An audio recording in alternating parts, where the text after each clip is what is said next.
Hey there, fellow time traveler. Remember the good old days back when black and white ruled the screen and Hollywood was just beginning to explore the epic wonders of cinema? If you've ever caught yourself sitting down with family or friends, eyes glued to a flickering 1953 masterpiece, The Robe, then you're in for a trip down memory lane. You see, The Robe was one of those classics that left an indelible mark on the hearts of many. Those nights spent huddled around a television or perhaps in a charming old cinema, wrapped up in the grandeur of ancient Rome, were truly something special. So, let's dive back into the past for a moment, shall we?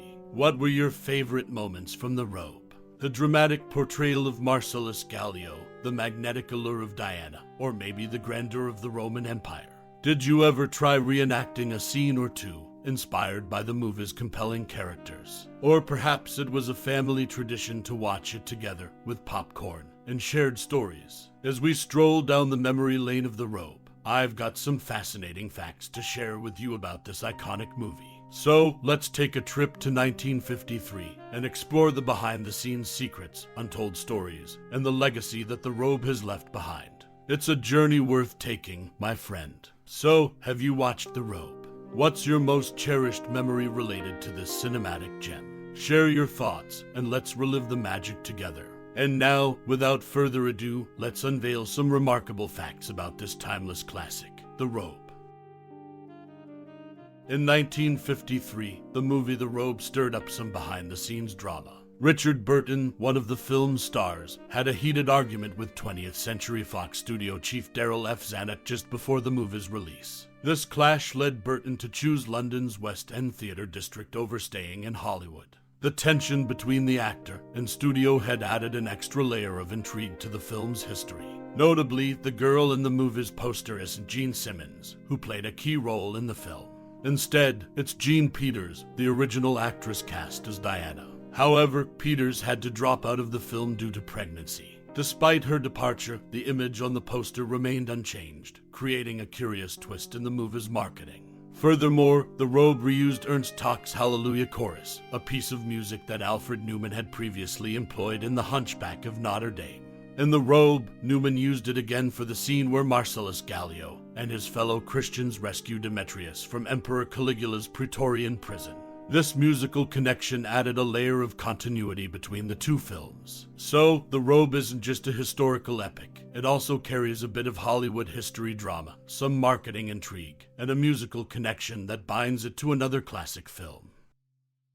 The set of Cana, the Galilee village where Marcellus Gallio meets Peter after the wedding at which Jesus officiated, was a redress of sets originally built for Algiers that had stood on the studio backlot for 17 years. The sets were later used in Demetrius and The Gladiators, this film's sequel, as the poor Christian neighborhood in Rome where Demetrius lives in the beginning of the movie. A well with the old broken columns can be easily recognized. Richard Burton smoked 100 cigarettes a day throughout filming.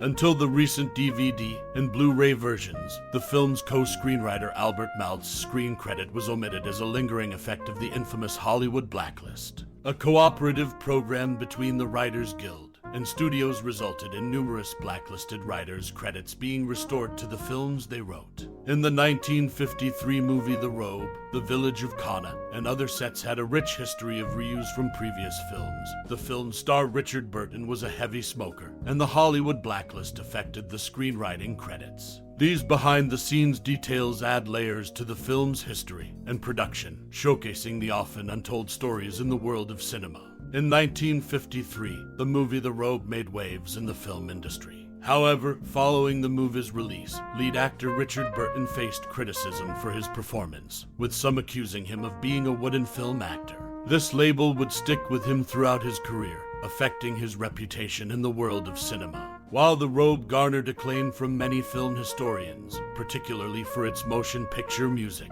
the film's composer, Alfred Newman, faced disappointment.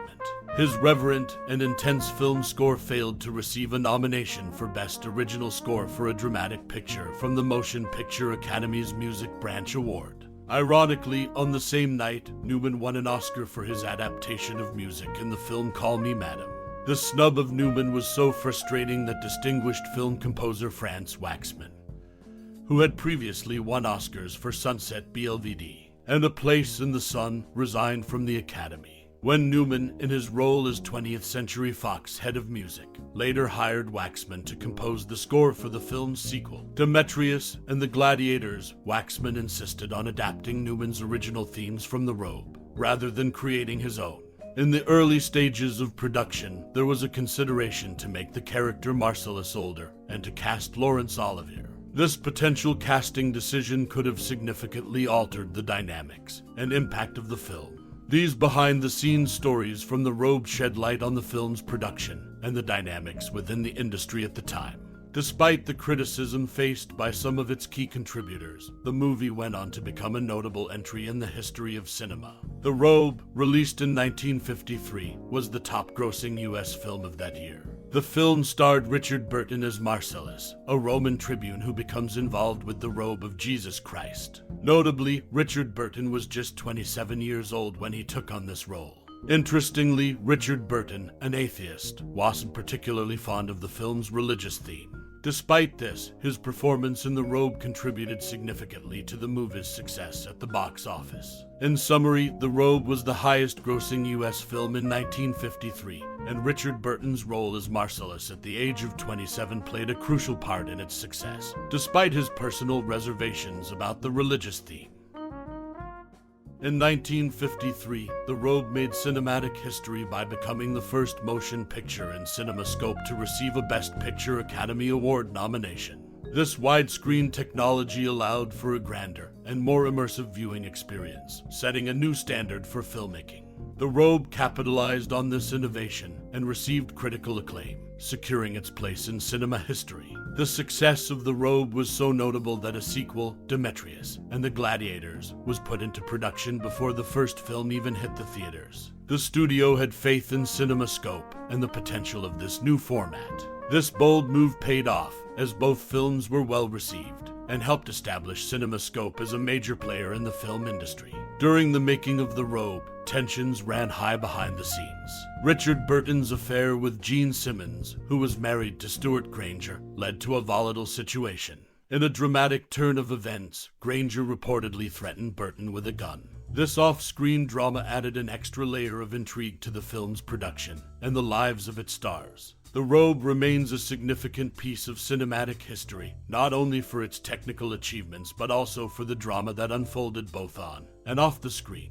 It's a testament to how the film industry was evolving in the 1950s, both in terms of technology and the personal lives of its stars.